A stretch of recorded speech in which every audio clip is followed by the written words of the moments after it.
there is something about Nigeria, and that's what we are saying. We need to correct it. The problem of Nigeria is man-made. We have the wrong people in leadership, Mr. Okoro.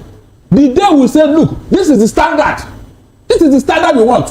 Whether you are coming from the moon or west or north or south or east, or this is the person we want that should go into a particular office. Not all this thing that we are doing here, Mr. Okoro. Look at where we are. Right. Look at where we are. We have sold out our own soul. We have sold it out. All right, thank you very much. This INEC, like I said before, they are part of the ruling party, and that is why their job is now under threat. You know, by the time you create another agency out of INEC, they will lose their respect and everything. That is a fact. So all we need to do now, look, we have enough laws. The Electoral Act, if they can make Beavers and IRF legal, it will go a long way. It will go a long way. Nobody can now come and tell us that it is discretionary. Okay. These are things we need, simple things. You don't need to create another body to implement these things. Interesting. Because if you check, if that IRF and Beavers have been a legal document or a legal clause in the Electoral Act, it would have saved us the problem of 2020 election. It would have saved us. But there's also another point I need us to look at, where the committee also is talking about swearing in, immediately anybody that has been elected and having the certificate of return from INEC, without any delay. What do you have to say about that? Yes, because this idea, do you know that up to now some elections have been conducted 2 to 3 years after the election proper? Maybe those who left or those who, I don't know, those who died or something. We are still doing all these things, which is very unhealthy for our politics. You should be sworn in as a legally authentic winner of that election, that office. Not after 1 year, 2 years, you are still in court. Meanwhile, you are enjoying the benefit of an office that you are not supposed to be there. Take, for example, what happened in Anambra. If not that we have a patriotic leader like Yaradua, who insisted that Andoba should leave that place. He should have been, in fact, he'd have run that 4 years, and Peter B will be at the sideline. Barrister, you have raised a very cogent talking point now. Should we have a democracy where the judiciary will interpret a law and it takes the effort, extra effort on the part of the executive to implement that law? Now, should it be? Yes, the judiciary has equally a power to sanction any president or any executive officer who refuse to obey their law or their judgment. Okay. They have that power. It's there. They know what to do, but they refuse to do it. That's why the executive are acting with impunity. Is it them or the constitution? Is it the executive now, or is it the constitution? Because we get a point whereby we have the clause about the immunity. Shielding people who have been elected, especially no. Actually touch them. No, your immunity does not say you should not obey court order or court judgment. So what do you think the judiciary should do at this point in time with such? That's what I'm telling you. The judiciary have the power to sanction the executive. They have the power to shut them down. They have the power to even reprimand them. It's there. All they needed is to say it, and the shame will be on the executive. Okay. Yes, but they are not saying it. Barrister, before we leave, like this thing that happened in Rivers, why are they keeping quiet over it? And the man got away with it. Now, Barrister, before we leave, what is our problem in this country? Is our problem because we do not have enough female in the parliament, or because we have too many women in the parliament? Is that our problem? Or our problem lies in constitutions? Our problem is constitutional problems, or we don't have enough female in the chambers or in the parliament. So what do you think? So leave your honest comment, opinion on this video while you watch the video to the end, so that you know what the problems are. If truly because we don't have enough women who are doing excellently well, or we need more women to do more, or so what do you think? Watch the video to the end and leave your comment and tell us what you think is the right thing to do. I know constitutional is one of the problems we are facing. We have a lot of constitutional problems, and constitution needs to be amended.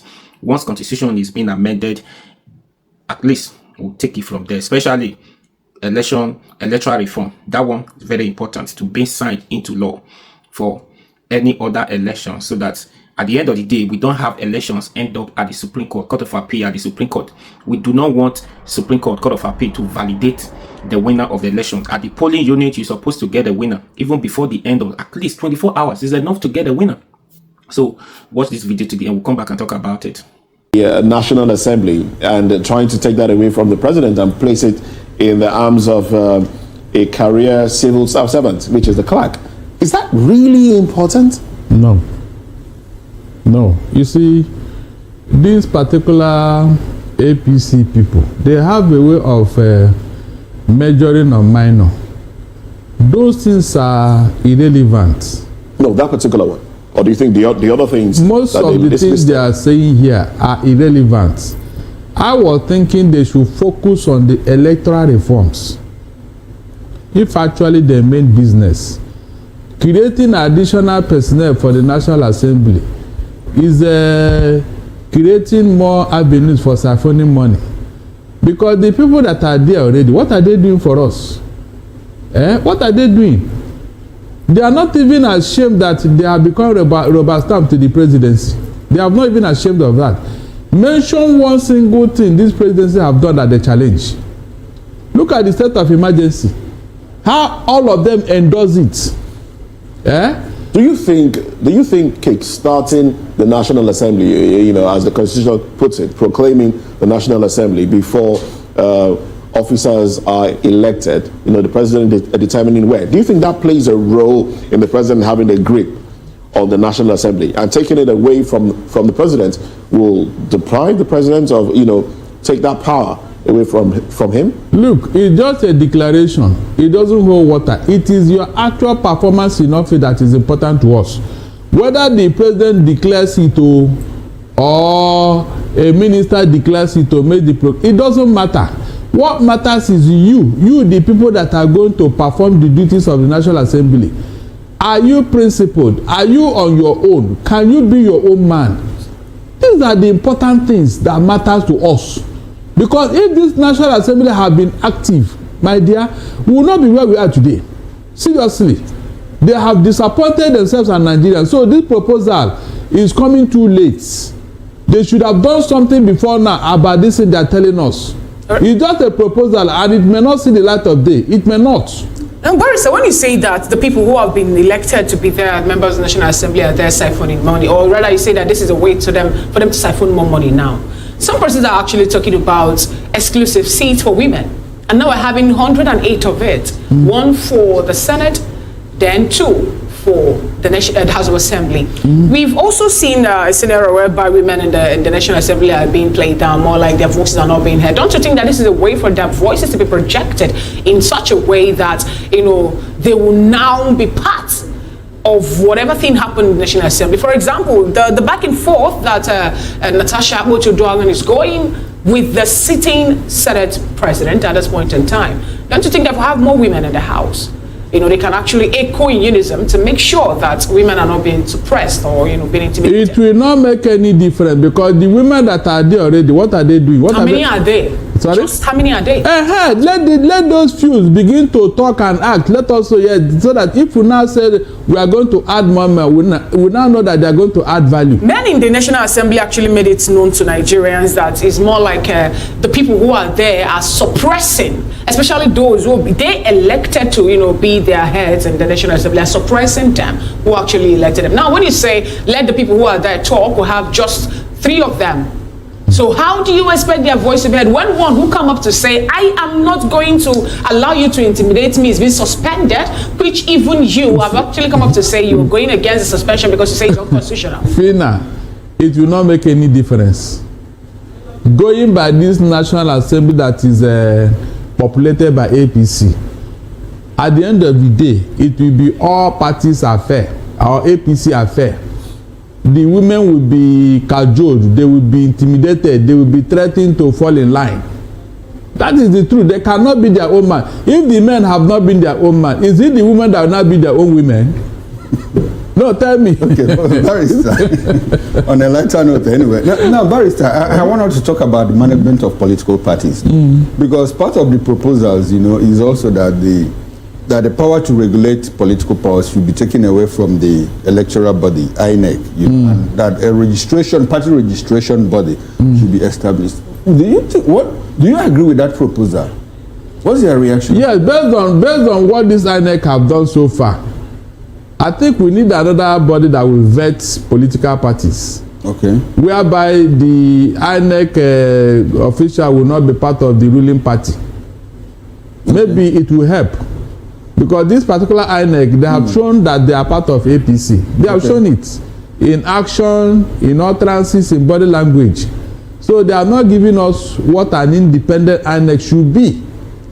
And that's why people are talking about this thing. But my fear is that the new office agency will they not be compromised? That's the question I wanted to ask you. So how many bodies are you going to create just to run away from the problem? Why not confront the devil in our lives? Okay, so based on what you have just said now, what guarantee do we have that the agency itself will not come under the thumb of the government? So can we deduce, is it for us to deduce that, look, the problem we have is not a problem with our electoral laws, with our laws, but the problem of credible leadership? Exactly. Where do we situate all of that? That means when you want to elect your leaders, you should shine your eyes, as they say, in a street balance. Because we have seen leaders in this country who showed us an example of what it means to be a democratic government. A leader who was not so overambitious, who doesn't want to intimidate or harass anybody. Jonathan was there and he showed the way. I don't know why after he left things went to haywire. This man was so simple in office that he didn't even bother to intimidate or threaten anybody. He didn't compromise any institution for his own selfish interest. But look at what we are seeing after he left. Is that what you call democracy? So next time we should not make this mistake again, because all we are crying now is man-made problem. We created it out of our ignorance and selfish interest. All right. Some of us shouted from the rooftop here, don't make the mistake, they didn't listen. Now look at where we are. Okay. All right, then let's go to Port Harcourt, where we have Engineer Kinani Sam. Engineer Kinani, good morning to you. Well, good to have you join the conversation this morning.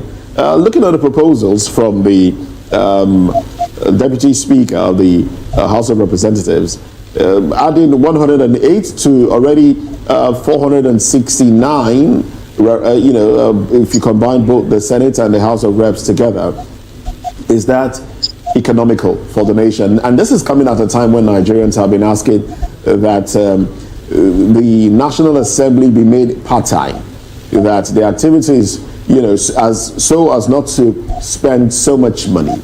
Now, what do you make of that? And also, quickly, let's merge this together.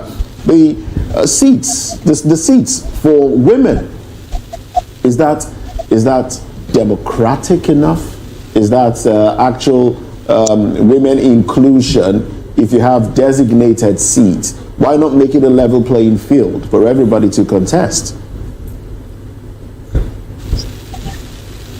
Yeah, thank you very much. For me, it is not economical.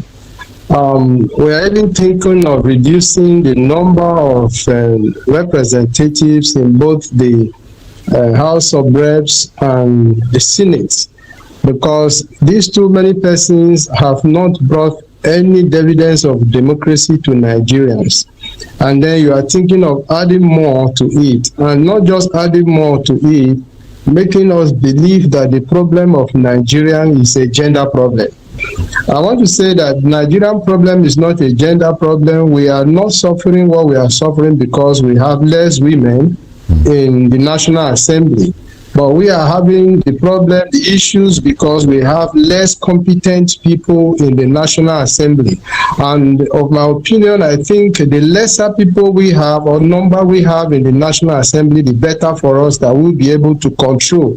We'll be able to call back in case we want to call them back from the National Assembly when they are not performing and doing well. I want to go with Sadele, who spoke about the way the whole thing is going.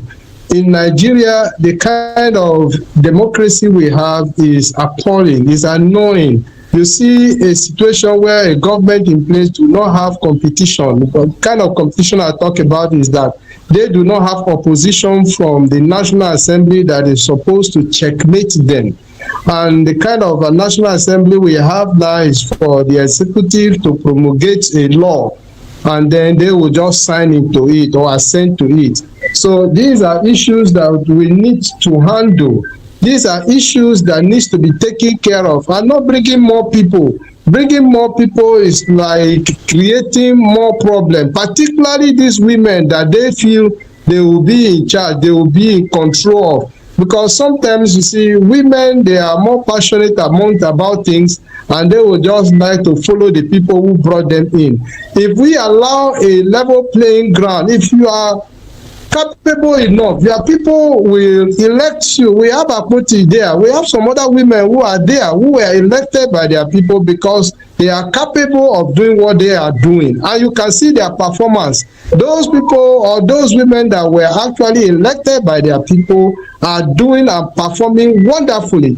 But those women that were selected by their people or by the ruling party, you can of course see what is happening. It doesn't require someone to actually describe them. When you say women are emotional, Engineer Kinanisa, when you say women are emotional, would the people also who happens to have their president and vice president, I'm talking about a nation in Africa that have a president to be a woman and also the vice to be a woman, and you know their political space is being dominated actually, and they are doing well economically, they are doing well and a bit sound, balanced. And then take it back again to Ghana, where we have another woman also being the vice president of that great nation, which I think some time ago they were saying Nigeria should leave their place and go back to Nigeria. Now, are you saying that you know these women who are doing well in other African nations cannot do the same here in Nigeria? I'm talking about when women are being given the right or the chance for them to participate evenly and squarely with the way men are. When you're talking about women now, remember what is happening about there in the National Assembly? We have a certain woman who come up to say that you are targeting me. And guess what happened? She was suspended 6 months. And after the 6 month suspension, some persons who believe that everything revolves around them still restrict her from getting into the National Assembly. Are we seeing the women in playing politics or women in political space in Nigeria being respected?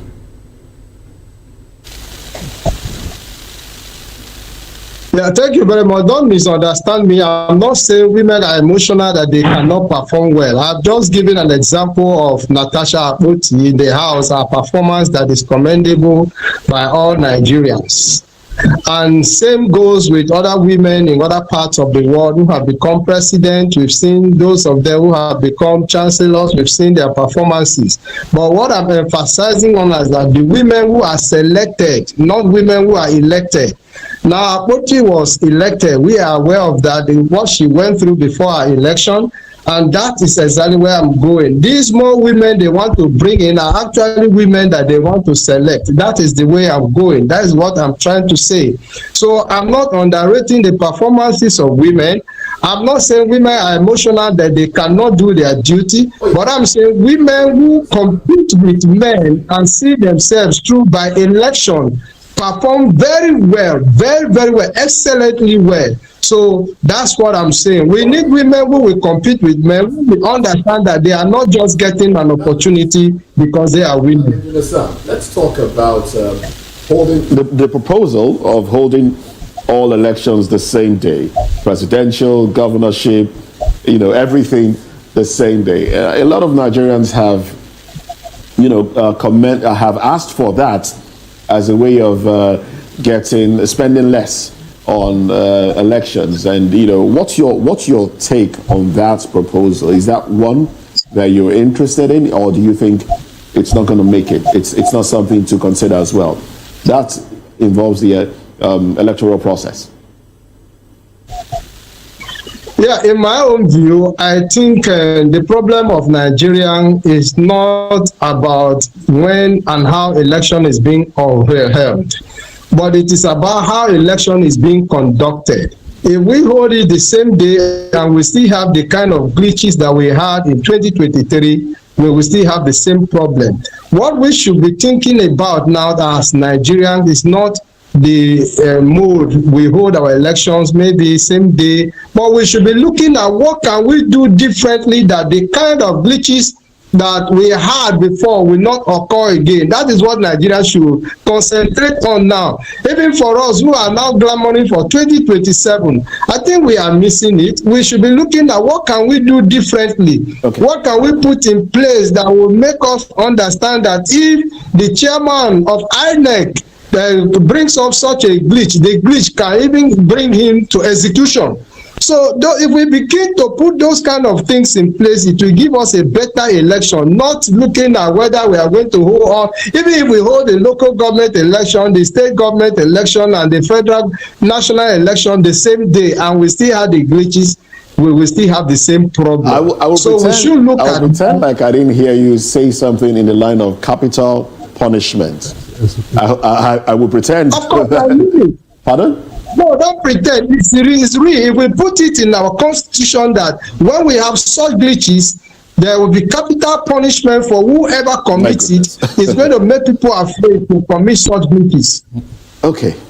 Barrister Darlington, how do you react to that proposal? And I would like you also to talk about the proposal to create a different body to regulate the activities of political parties, registration and regulation of these political parties, leaving INEC to just conduct elections. Is that necessary? That would be... The two things, actually. Yeah, that would be one agency too many for us. We have so many agencies that are just there. If this INEC were to do what it's supposed to do, we will not even be thinking of another agency and all that. But let me ask you this question. This idea of having to dispense with all the cases before someone is sworn into office, you recall, this is not the first time. You know, we are making this proposal in our constitutional amendment process. First, second, third time, it was shut down. So do you have any guarantee that it won't be shut down again? The interests, you know, I don't know what interest they have in ensuring that, look, these things run for like 2-3 years before it's eventually dispensed. Do you think that it will scale through amendment this time? Now, it will. If they can go further by saying that electoral process should be seamless, because that's the beginning. Because from the primary of political party to those who are going to conduct election, to the individuals, all these things should be concluded. Not when you bring somebody with questionable character. After winning the election, then the opponent will now go to court. It is at that time you now discover that this person is not qualified to even contest, not to talk of winning.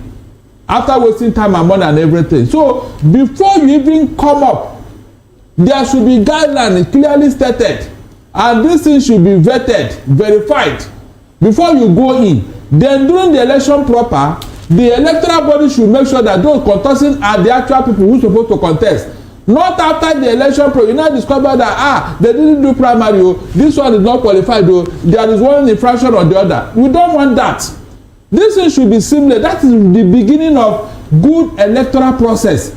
Not after. Without thinking of this thing you are saying now, that is it possible for us to have these other people that have it, even in Ghana here. Did you see any of Ghana election ending up in court, Mr. Okoro? The last 3 elections they have had, Ghana's election did not end up in court. You can see how even African countries have left us behind. Just because of what? Leadership problem. You know that this thing is not good. Why are you doing it? Why? You don't do it.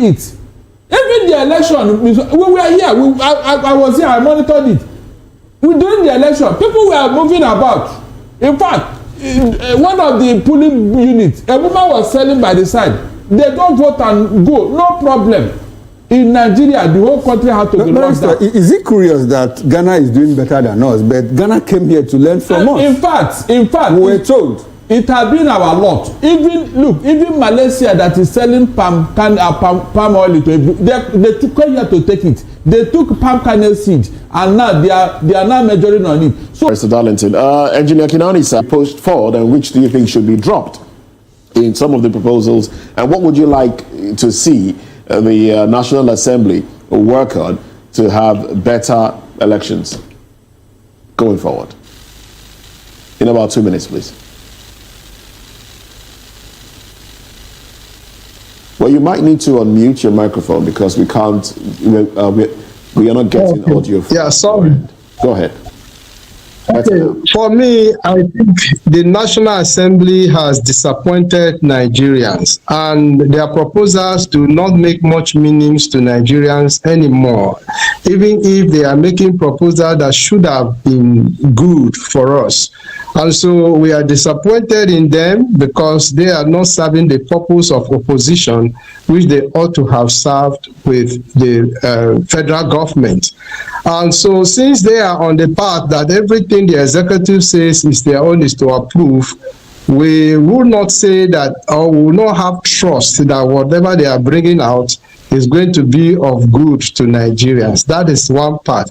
However, if there's anything I would have suggested they hammer on or try to do it right, it should have been the electoral reform, in the sense that they must be able to stipulate how we conduct our elections, the use of the electoral, the IRF, the use of the IRF, and if any election is done without the IRF, that election will be null and void, because that is the only way we can guarantee that people's vote will count. And when people's vote will count, you will find out that, first and foremost again, the second thing I would think they need to talk about, if at all they can, is the judiciary. Because the problem we are having now, whenever politicians have issues, they will tell you, go to court. It's because they have confidence in their pocket. Otherwise, if something was not attracting them to the court, everybody will want to do the right thing. And doing the right thing will mean that if you want to win an election and you are taken to court, certainly that election will be given to you, no matter the amount that the person has. Engineer Sam. So like I said, or even Barrister Darlington and the other person said, it is not because we do not have enough female in the parliament. That's not our problems. Yeah, it is good to bring them, to allow them to participate, actually have some percentage of female in the parliament.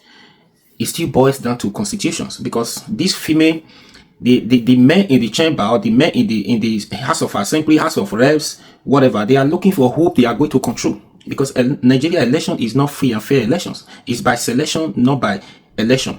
Do you understand? So anybody who brings you as a female at that time, you first of all needs to give what you have to get what you want, isn't it? That's issue of doing all sort of things. Let us go into that. So now the men are there. They are not doing what they should do. They are not doing enough. They're being rubber stamped. They are not doing enough. Why? Because of corruption, and because of the problem in constitution. Our constitution is faulty and need amendment, so that when things happen, we do not need somebody to tell us that this thing is wrong. When you look at the law, and this is what the constitution says, then you don't need anybody to tell you that this person needs to be this person needs to be fired or something. And if you want female to come in, are they going to do election? Is the 40 constitution that they are going to contest election under? The men are not able to fight their fellow men in terms of election rigging. So is it the women that will help them to fight? Is it the women that will be able to compete with the men? No. The men are still looking for who they are going to control.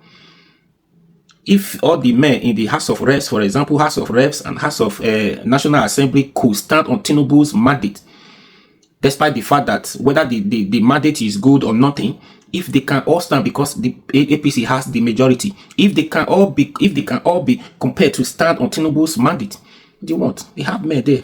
Tinubu is not doing well. All of them, because of what? Because of individual fear. They are being compared to stand on Tinubu's mandate.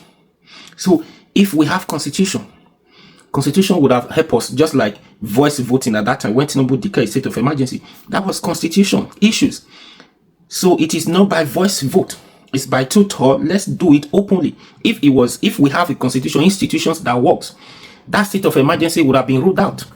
But because the constitution is faulty, all these people are being rubber stamped. They all support Tinubu to. They are doing what Tinubu asked them to do, not what constitution says they should do. That is a problem. And the people in power. So when we have constitution, when we get it right, electoral reform is being signed into law. At that time, we're able to vote in competent people to come into power, take the leadership of different offices. If you fail to deliver, you did not perform, then the same people who voted you in 4 years, 2 years, 3 years is not far away. They will still vote you out, knowing fully whether this is the constitution that brings you, or this is, it's not by somebody who appointed you because he has money, he has fame or whatever. He appoints you, bypass all the law, constitutions, everybody. So it's not going to work. Now, henceforth, before the next election, is it not possible, as you are proposing to do this, to do that? Electoral reform is what is important. Yes, if you want to do the governorship election and presidential election at the same time, fine. Transmission of results, real life, as you are voting, just like what happened in Ghana. The last election, they had 3 elections in Ghana. None of those elections end up at the Supreme Court. As you are voting, people are at home in their secret room or this thing. They are viewing, monitoring the election at the polling unit. Before you finish that voting from the polling unit, people are already taking notice. At the end of the day, before INEC announced election, we already know the winner. So the election, the Ghana election, before INEC officials announced the winner of the election officially, the former governor, the former president already called the winner. Congratulations, you won this election. Meanwhile, the officials announcement has not come from the INEC because it was transparent. Everybody could see. Not like after it's been transparent from the polling unit, somebody will go to a different room, collateral room, collation room, to go and manipulate the figure. See the result that is trending in the election in 2023 until today. The result are still coming out. How they change the figure, how APC use pen and paper, change the figures. Those figure is what we see from the polling unit being read out. But after reading, giving it to somebody again, pack everything together, go. Before it gets, that's why it takes time. Before it gets to the INEC, some people already hijack, waiting for that result. Go there, they started using pen and paper to change figures. Do you understand? So that's the problem. So we can do it. If other African countries can do it, Ghana here can do it, we too, we can do it. Electoral reform is our problem. Law, let that be stated. Supreme Court don't have any business with election. Now, all of them, the institutions has broken. Nobody has conscience again. No integrity again. All because of money. And that issue of money is the problem we are facing today. Look at what they did in 2023. And look at what happens. Do you understand? And if care is not taken, if this electoral reform is not being signed into law, we are still going to come back here again and start analyzing, talking the same thing. That is the problem. Hey, electoral reform, if there is any infractions, if there is any, we cancel the election. This is not what the constitution says. We cancel or go and do a runoff election. Simple as that. But hey, even if you discover now, you take election to the Supreme Court because they already know what is going to happen. The day as they are planning for the election, they are already planning for the Supreme Court of Appeal. They already, if the money they spend at the Supreme Court to bribing is more than the money they are spending on the election, at the end of the day, you are spending more money. So when the person gets into office, it's that money he uses to conduct, to campaign, during campaign, bribe this, bribe that, is that money that the person is first of all going to recover. That's why this corruption is not ending. Electoral reform will help a lot. Will help us in this country. We go a long way. We go a long way. So you don't have to go to the Supreme Court. Somebody is telling you go to the court because they already had an agreement with those people there. No. This is money. They didn't tell us who won the election. Through the ballot boxes, we could see by ourselves who won that election. As usually in Nigeria, we hear repeating the same thing. So what is difficult to amend this constitution? Electoral reform, real-time transmission of result. What is there? It's doable. Other African countries can conduct free and fair election. We too, we can do it. Moreover, Ghana, they came here to learn how to conduct election. I think these people also came last year, Benin Republic, to learn from this useless INEC who put us in this problem today, and the other Supreme Court. These are the problem.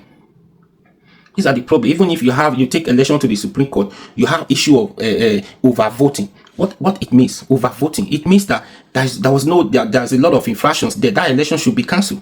How can you have 100? Let's say, how can you have 100 persons register to vote in this community?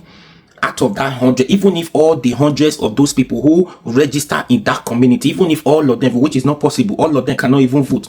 At the end of the voting, 200 persons in this community register. At the end of the voting, you had 300 votes from that same community, of which 100 persons. Where is the 200 coming from? They came from where? That's the problem. Anyways, what do you think? So is it because we don't have enough female in the chamber, in the parliament? Is it the reason why we are having this problem? Or they should create more room for female to come in for the problem to be solved, or constitutional amendment? What do you think? What is your take on this? Please like, share, comment, and subscribe to this YouTube channel. Hit the notification button.